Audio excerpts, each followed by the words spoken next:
Кешкі асты ерекше етіп жасағыларыңыз келсе және қонақ келген кезде әдемі подачамен бергілеріңіз келсе, дәл осы тағамды жасаңыздар. Қызып тұрған майдың үстіне етімізді салып қуырамыз, 5 минуттан кейін су құйып 20 минутқа бұқтырамыз.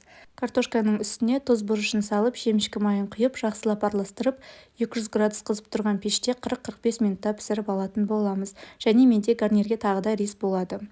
Суы тартылған етіміздің үстіне тағы да кішкене май құйып, жуасын, помидорын, сарымсағын және дәміне қарай болгар бұрышын, тұзын салып, жақсылап араластырып, 5-10 минут қуырып алып, тағы да су құйып, оның 5 минут бұқтыратын боламыз. Менде гарнирге рис с овощами және картошка болады.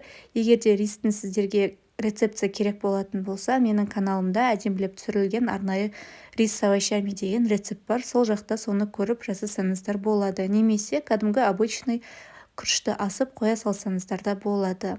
Мінекей осымен біздің ерекше тағамымыз дайын. Дәл осылай әдемілеп сәндеп ұсынсаңыздар болады.